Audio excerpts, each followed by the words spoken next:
ស្ងាត់ស្ងាត់ខ្យល់បក់ប៉ះចិត្តអូនអារម្មណ៍ស្ងប់ស្ងាត់តែបេះដូងកំពុងឈឺ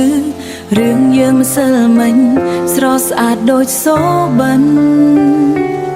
តែថ្ងៃនេះបងបំលែងឲ្យអូនសល់តែទុកអូននៅតែជឿថាបងគឺជាមនុស្សចុងក្រោយដែលអូនអាចផ្ដល់បេះដូងដោយគ្មានសង្ស័យតែពេលនេះវ័យបំលែងដូចភ្លៀងធ្លាក់មិនឈប់បងបោះបង់អូនទៅរកអ្នកថ្មីដោយមិនខ្លាចហេតុអ្វីបងក្បត់អូនប្រាប់អូនបងបានទេអ្វីដែលអូនខ្វះឬអូនមិនល្អគ្រប់គ្រាន់ទេបេះដូងអូនខូចដោយពាក្យសន្យាប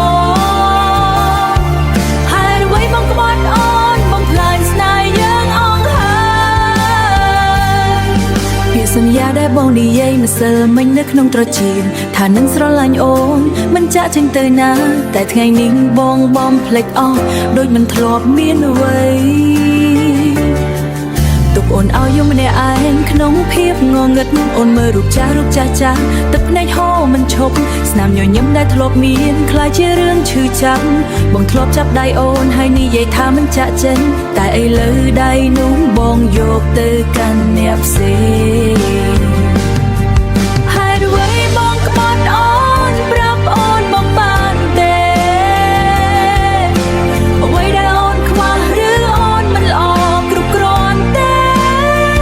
បេះដូងអូនខូចដោយពាក្យសន្យាបង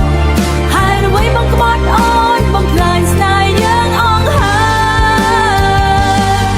អូនព្យាយាមបំភ្លេចប៉ុន្តែចិត្តមិនអនុញ្ញាតអនុរីចាស់នៅតែបង្ខំឲ្យនឹកបងធ្វើដូចអូនមិនមានតម្លៃសងទុកអូនឲ្យឈឺចាប់ក្នុងពិភពគ្មានបងថ្ងៃណាឲ្យឈឺចាប់ក្នុងពិភពគ្មានបងថ្ងៃណាមួយអូននឹងរៀនរស់ដោយគ្មានបងបើទោះបីចិត្តនេះនៅតែមានស្នេហ៍អូននឹងទុកអតីត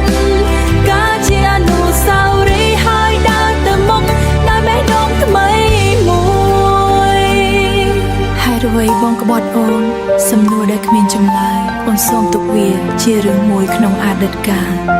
ស្នេហ៍ដែលក្រោយអូននឹងស្រឡាញ់ខ្លួនឯងវិញ